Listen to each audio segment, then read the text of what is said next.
So I'll give you guys a little history of my experience with the ERA database. It's kind of a unique one.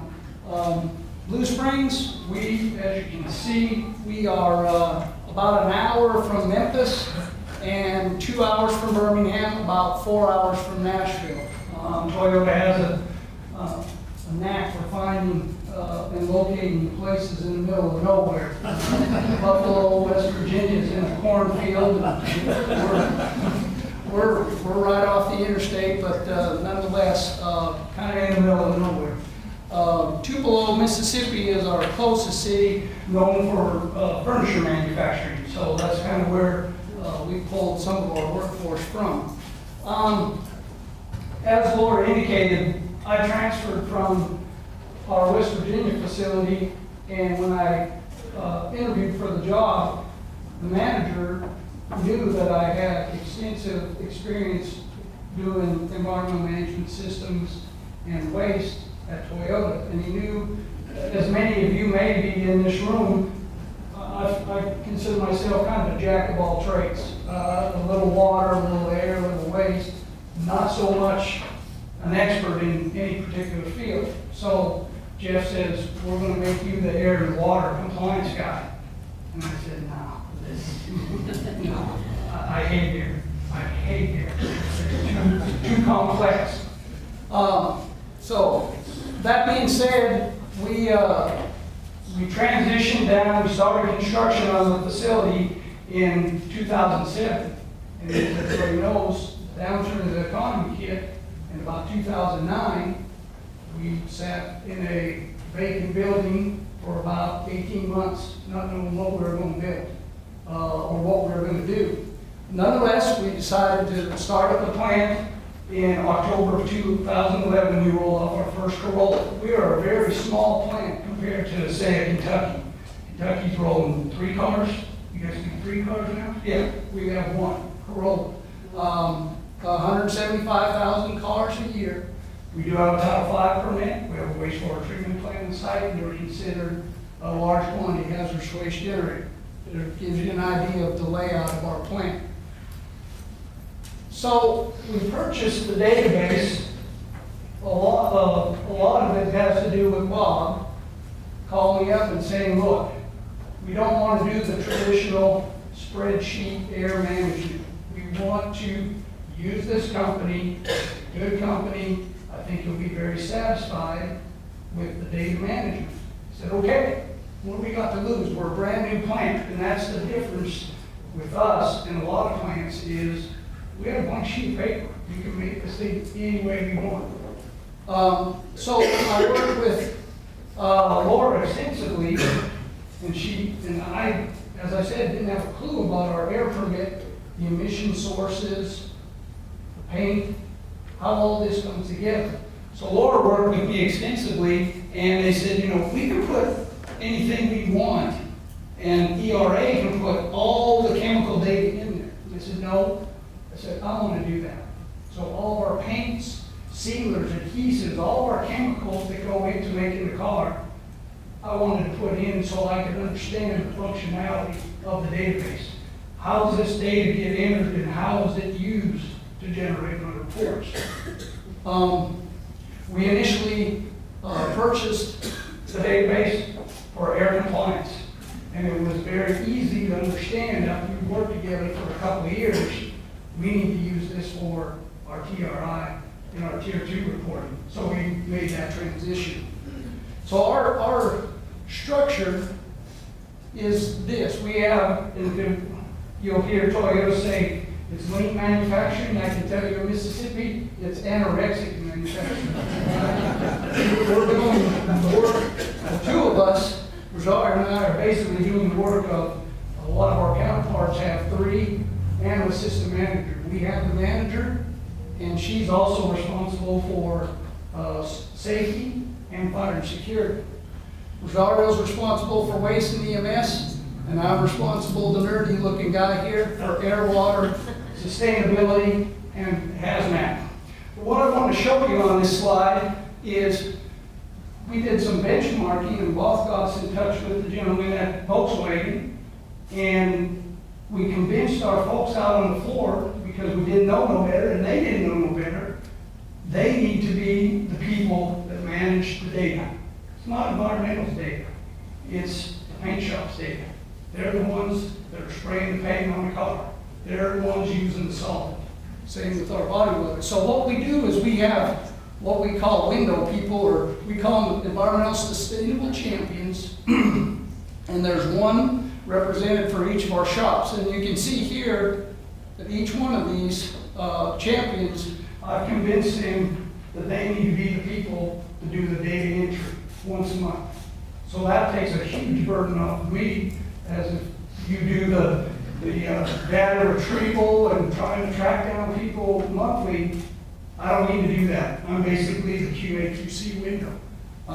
We just recently got Matt in stamping to agree to do this within the last month or two. Not a problem, he said. So one of the good things about Toyota, and I've worked, as Laura said, in a lot of different industries, is our management is very engaged in environmental. We have a lot of challenging targets and initiatives. And our senior management, they are very engaged. We meet with them monthly.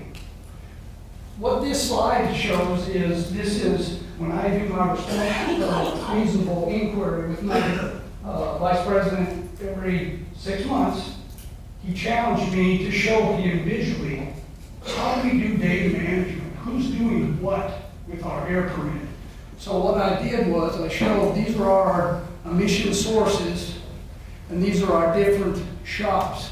And what I wanted to show him that is, this is kind of the ownership in this red box here of production floors owning the data. Some of the shops are providing environmental data, but the majority of what you can see here is getting put into the database, and then from there we do our reporting. So as Bob alluded to, a lot of what we do when we build cars is visual for our team members, and that filters to us in environmental. So I put this together once Laura and I started spitting out our reports, and this is basically a monthly QA/QC checklist that I put together. As you can see here, this box here broke down our air permit into our emission points. And if you can imagine, this is an 11 by 17 sheet that's laminated, and I got it on magnets on the side of my desk. So if anybody ever needs to see what we do on a monthly basis for our air, it's right there. So we put the air emission point here. When do we put the data into the database? And then what data do we put in there? Most of the time when we're building cars, the chemicals that we put on the cars, the sealers, the adhesives, the paints, is consistent from model to model. We're getting ready to do a model change in 2019. We'll have new paints, new colors, new constituents. We'll change this. This also tells you how to get, this is the path in the database to go to the dashboard and enter the data. And then this tells you who's entering the data here in this, whether it be our paint person, or body weld, or stamping. And then lastly, the report code, the ERA report code, and then once you print out the report, where do you file that report? So the whole idea that I put this together is, and we talked about this at lunch, so I'm not going to say it, if I won the lottery, I'm not going to get my us, that somebody would know, be able to pick up the pieces and basically say, okay, because that's, I think a lot of us struggle with is the legacy, right? I left West Virginia. We use spreadsheets up there. I know our Texas plant, they have gentlemen leave spreadsheets, exclusively spreadsheets. So leave somebody, pick up the pieces.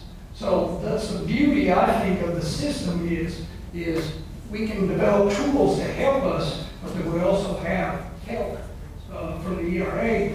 Laura exclusively knows our system, knows our reports. She helped set it up, so she can help pick up if I did leave or retire.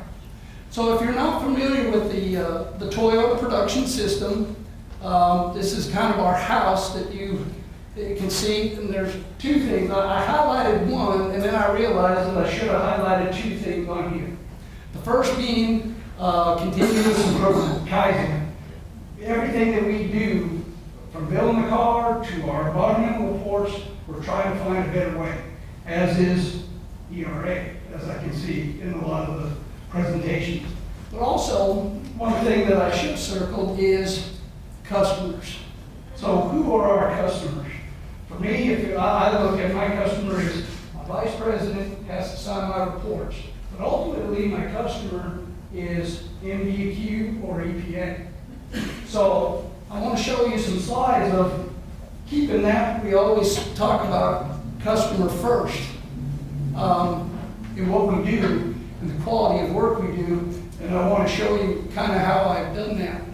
So this was one of the initial reports that we had printed out, one of our monthly compliance reports.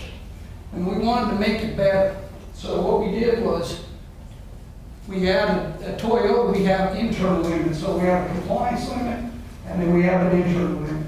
So we wanted to add that. So we worked with Laura and we added that. Well then I wanted to make it more transparent and more evident to our regulator how we stay in compliance. So we worked and we added, these are our permit conditions. So we added that. But then that all looks nice, but I wanted to actually add it here so it's very clear for carbon dioxide, there, sulfur dioxide, NOx, and so on and so forth. The first time that I ever submitted my semi-annual report, which would have been January of 2011, the compliance guy calls me up and he says, I got your semi-annual report. I said, oh great. He said, I got to tell you, it's pretty thin.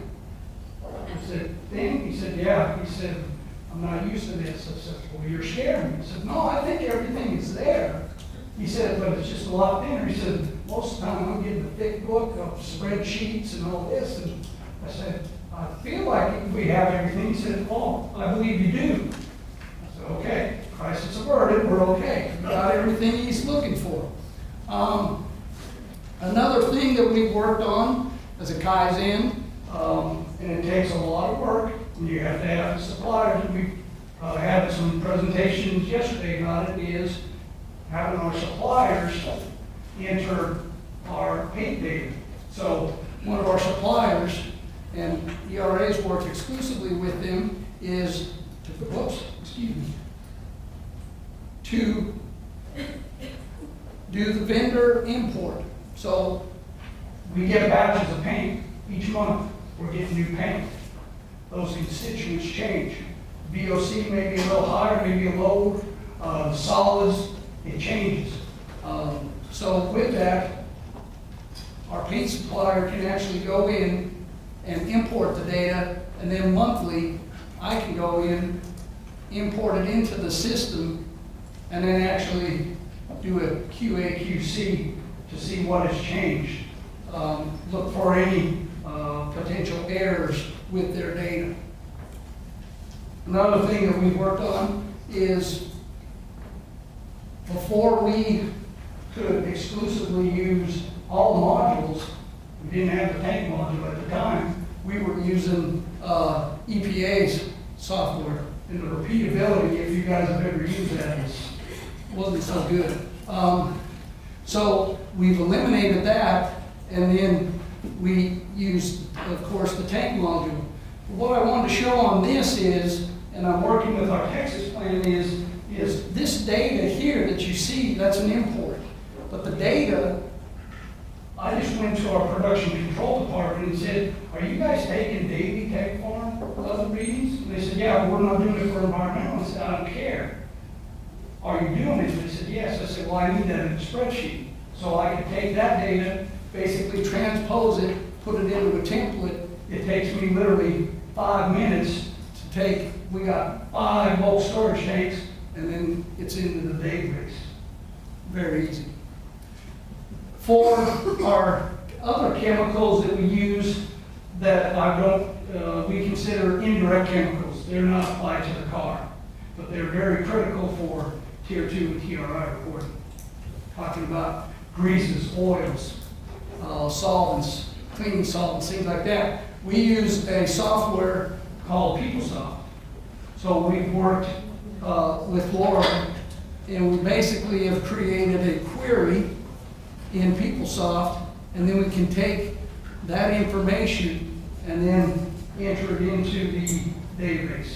And I can tell you, this really warms my heart, because if we ever have a regulator come in, especially for our TRI, I print out all of our chemical usage for the year, and it's about 40 pages, 11 by 17, and I know that we have accounted for every single chemical that we've purchased that previous year. I don't think that we could do that previously. We also have the ability, to upload any new chemicals that we get in. We use what's called SiteHawk, and we've worked with ERA to take those chemicals, any new chemicals that come in, and we upload them into the database as well. Now, these are probably the newest things that we're working on, and we've seen some presentations earlier. The compliance module. So we just started, Laura and I just started working on this. So we're basically going to start printing out our compliance reports automatically. We've agreed that the 15th of the month would be the best, and that way that ensures us that we have all of our data in the database and accounted for, and we can do all of our QA/QC and then automatically get reports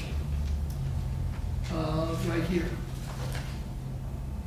Now the next thing, and I talked to Bob and Jesse about this, is, and they may be familiar or similar, I'm sorry, with some of you guys. We have several assembly plants. We got 2 unit plants, data consistency and standardization. So when you consider, or you talk about TRI reporting,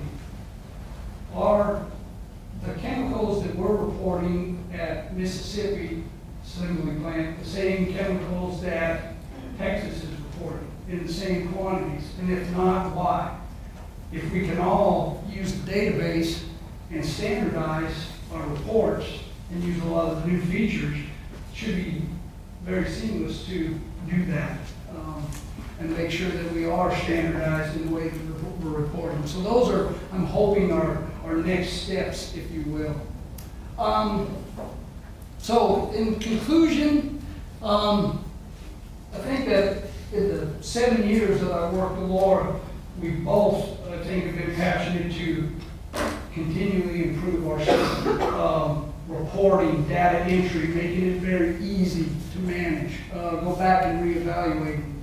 I can tell you that this is probably the biggest thing for me is I put a lot of time and effort to make sure I understood the database and put the information in from the front.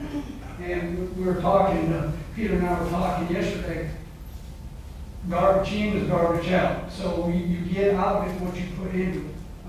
And that's why I feel like our system is very good, because we put a lot of time into it. Compliance reports. I know that there are some of our facilities that their air person takes all month to gather the data, crunch the data, put the data in spreadsheets, and print out the reports. We can do this usually in about 3 days. And that's why I have the ability to wear a lot of different hats. And I don't dread air anymore. It is a part of my routine, but I enjoy getting up every day and going to work. This is a part of my work day, not all of my work day. And easier to have conversations with regulators. I've had 3 inspections every other year. The air inspector comes. And I sit them down, I got my laptop, and I go from A to Z, show them how we put the data in, how we get the reports, how we can customize our reports, all the paint data, anything, the history. And he's been very pleased. Honestly, he wishes that a lot of facilities would do do something like this. So our target for Toyota is that anytime a regulator comes in, we're to not have any violations. I mean, it's a lofty expectation, but nonetheless, we take that serious, as does our management. So I'm happy to say that to date, and the folks that are from EPA do not call UDQ and ask them to come back and inspect. We've already had our inspection. No, it is easier to have those conversations with the regulators when you know the system. And I feel like after I retire or get transferred or whatever, there will be a legacy that somebody else can pick up and go with. And I think a lot of times that's where we lose that if we use the old traditional spreadsheets and old data management. So that's my story, and I'm going to stick with it for the day anyway. And I'll field any questions.